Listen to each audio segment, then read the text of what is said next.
Oi gente, tudo bem? Eu sou Glaucia do canal Estante Indiscreta e nesse vídeo eu vou começar a falar das minhas leituras do mês de outubro. Eu comecei a ler o mês com dois projetos, um deles é o Read More Shakespeare, proposto ali pela Aline Aimee, que a peça da vez é a Júlio César.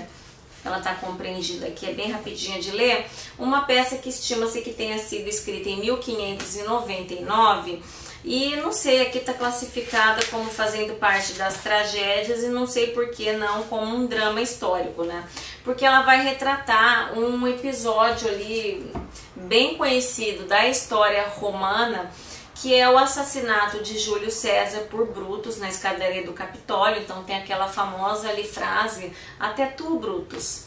E essa peça ela tem como personagens centrais, obviamente, o Júlio César, o Brutus, o Caio Cássio e o Marco Antônio. São os personagens principais ali.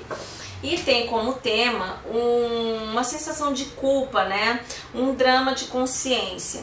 Porque o Brutus, que é um grande amigo, ele é mais do que isso, ele é filho adotivo do Júlio César, mas ele está passando ali por uma dúvida em relação ao governo do Júlio César, junto com alguns conspiradores que concluem ali que o Júlio César está praticando ali um governo extremamente despótico, tirano, onde o povo está sendo muito prejudicado.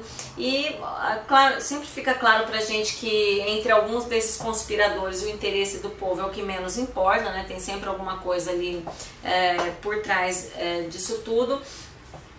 Mas a questão é que o Brutus, ele fica com essa dúvida se deve se deixar levar ali pelos conspiradores ou pelo aquilo mesmo que ele acredita em relação ao governo tirânico de seu pai adotivo, ou se a amizade deve prevalecer nesse caso, né?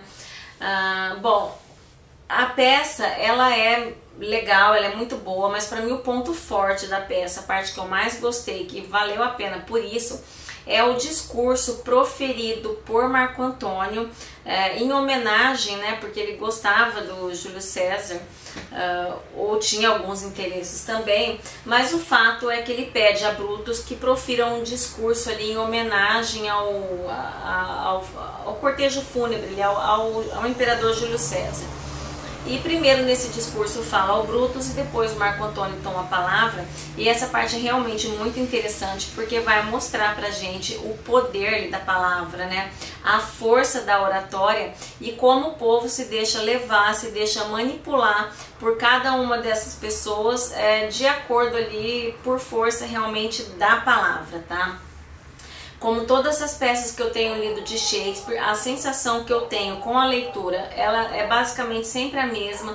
Não é aquele tipo de leitura assim de puro lazer, puro entretenimento, mas é uma coisa que sempre acrescenta, porque as referências, como eu falei, na literatura e em outras vertentes ali da arte sempre estão presentes ali, né?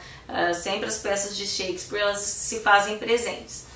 Mas como entretenimento realmente para mim não funciona muito. Então assim, relevem tudo que eu falei aqui e vejam o vídeo que a Aline fez sobre essa peça, porque simplesmente está perfeita, tá? Então corram lá, tá linkado aqui embaixo, assistam o vídeo que ela fez. Bom, depois uma outra leitura que eu fiz para um projeto que eu tô fazendo, que é de ler as obras adultas do Monteiro Lobato. Então esse livro aqui publicado da Biblioteca Azul, ele é muito bonito, tá? Ele tem os quatro livros de contos do Monteiro Lobato. Então ele tem fotos ali do autor, né, de lugares onde ele morou. Mas ele está dividido em 4 partes, que são as 4 coletâneas de contos do Monteiro Lobato. A primeira que eu li, então, tô lendo pela ordem cronológica, que é Urupês. Urupês é o primeiro livro publicado, então ele tá aqui, tá? Ele é rapidinho de ler. Ele é considerado o primeiro livro publicado do Monteiro Lobato, né? Foi publicado em 1918, porque o primeiro sobre o qual eu já falei, que é o Inquérito, o Saci Pererê, o Inquérito, não é considerado um livro dele, porque são coletâneas escritos por várias outras pessoas que ele apenas compilou ali, né? Tem acho que 2 que foram escritos por ele. Bom, mas o fato é que esse livro ele foi publicado em 1918 e ele foi na época um best-seller. Ele realmente vendeu muito, muito mesmo, né? Alguns leitores já conheciam algumas histórias escritas aqui nessa coletânea, porque foram publicadas ali em jornais em que o Monteiro Lobato escrevia. Então é o seguinte, ele vai trazer 14 contos e o tema central desses contos é ali o homem do campo, né? É o universo rural. Só que o Monteiro Lobato ele foi muito criticado porque ele vai falar sobre esse ambiente rural não daquela forma ali altamente romantizada, bucólica, do homem do campo, a mocinha inocente e o caboclo, que era como costumava ser retratado ali pelos seus pares escritores românticos, né?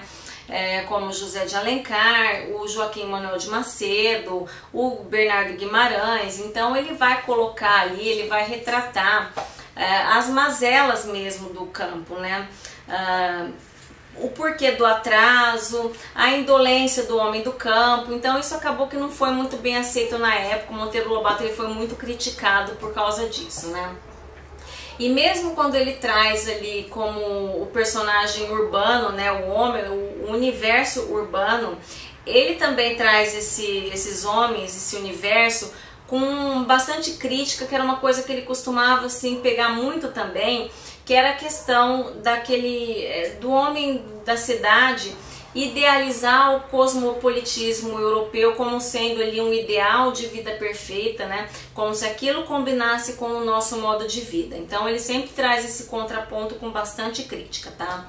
E os contos que tem aqui, eles são assim, eles têm um tom assim que vão da comédia ao tragicômico, né? E alguns eles têm um toque de grotesco, foram os contos que eu acabei não gostando muito. Alguns até me lembraram alguns contos daquela coletânea do Humberto de Campos, que eu já falei aqui no canal, mas a maioria desses contos são muito, muito, muito bons, tá? Bom, os dois últimos contos aqui que tem nessa coletânea, o penúltimo é a Velha Praga e o último é o Urupês, que dá nome ao título, que dá nome à obra. Em A Velha Praga, o Monteiro Lobato ele já esboça aquela figura, aquele personagem que viria a se tornar uns ícones ali, um símbolo de sua obra, que é o Jeca Tatu. Mas no conto Urupês, ele realmente esmiuça o que é o Jeca Tatu, né? Então, com toda a sua crítica sobre essa coisa do atraso do homem do campo, o porquê disso, a coisa de romantizar ali o homem do campo, a indolência, a preguiça. Então, isso realmente também pegaram muito pesado ali na época. Ele pega muito pesado, mas é a visão que ele tinha ali de progressista que ele era. Mas eu acho que vale a pena conhecer esse livro, tá? Os contos que eu mais gostei aqui dessa coletânea é o Comprador de Fazendas e o Engraçado Arrependido. O Engraçado Arrependido é muito bom. E depois o projeto que eu estou lendo esse livro organizado pela Marisa Lajolo, que é uma grande especialista na obra do Lobato. Então Monteiro Lobato livro a livro, obra adulta, e é uma pequena crítica, né, porque é bem curtinho. Aqui você vê que o Urupês ele é só isso aqui, então ele traz a capa original e vai falar sobre como o livro foi aceito na época, né? Uma coisa interessante é que o Oswald de Andrade ele defendeu muito o livro, isso até alguns anos depois do manifesto lá de 1822, né? Então não ficou ali mágoa daquilo. Mas uma frase que eu queria selecionar aqui dentro de um texto que fala sobre justamente esse negócio dele não romantizar o homem do campo. E aí o Monteiro Lobato no artigo ele dá uma alfinetada ali no Bernardo Guimarães, né?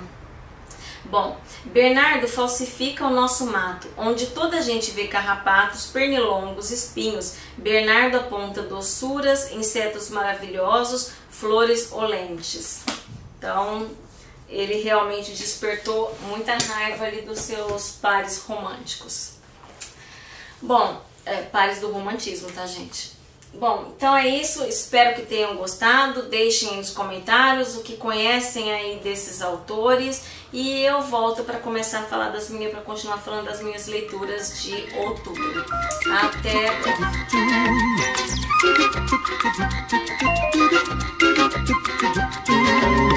Marmelada de banana, banana.